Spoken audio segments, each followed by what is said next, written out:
Hey, Berean Youth, this is Nate coming to you really close to Christmas. It's almost here.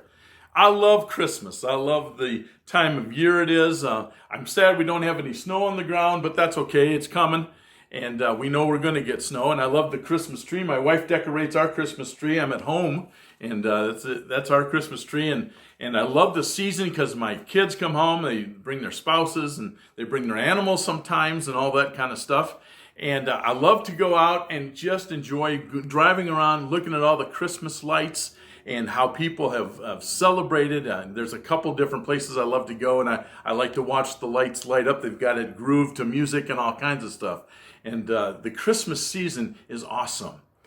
And it is so fun. And we tend to use the term love a lot. We throw it around. I love to eat pizza. I love my sports teams. I love my clothes. I love to shop.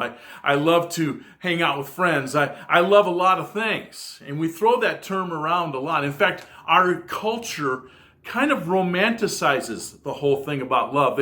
They write it in songs all the time. There's many songs. In fact, I've got a few of them that I've written down. There's a song that was written many years ago called Baby Love.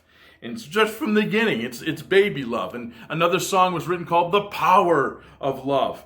And a song that was written said, I can't help but falling in love with you. All these different terms. In fact, there's even the promise that love will keep us together in song. And sometimes people say when they get bummed and they're sad, they said, we're all out of love. That's another song. In fact, there's kind of a negative one too called Love Stinks. And the world can't get enough of this thing called love. And they do a lot of stuff with it. In fact, you and I say it a lot too. But what really is love? The love story that is known as the greatest love story of all time was the story of Jesus. And that's what we're celebrating in this Christmas season. Every Christmas season, it's remembering the baby Jesus sent from God the Father to our planet to hang out with us. And it's called the greatest love story of all time. And there's a reason, because Jesus is the epitome of love. And you say, well, what do you mean by that, Nate? I don't know what you mean by that. And I said, his sacrifice for us is the greatest story of all time. I like to read Matthew and the story of Jesus being born and the story of Joseph and Mary and their journey.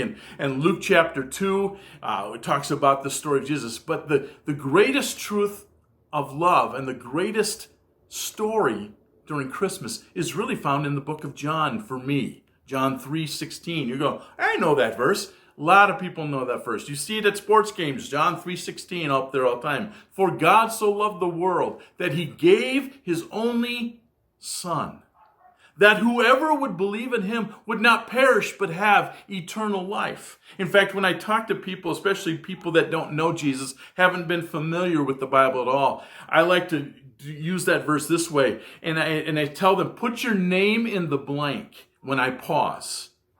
For God so loved, put your name there, that God gave his only Son, that if believes in Jesus will have eternal life. It's a great promise. It is the greatest story. It's the story of Jesus, and we celebrate that.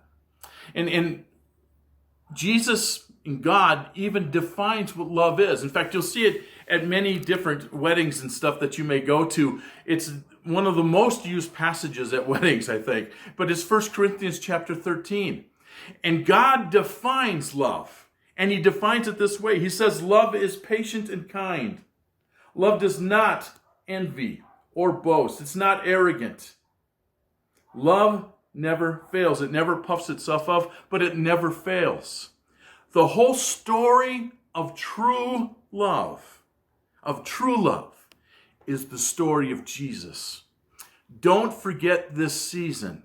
With all the other activities, I hope you have a blast hanging out with friends and family and getting presents and all the things that we do with the traditions of Christmas.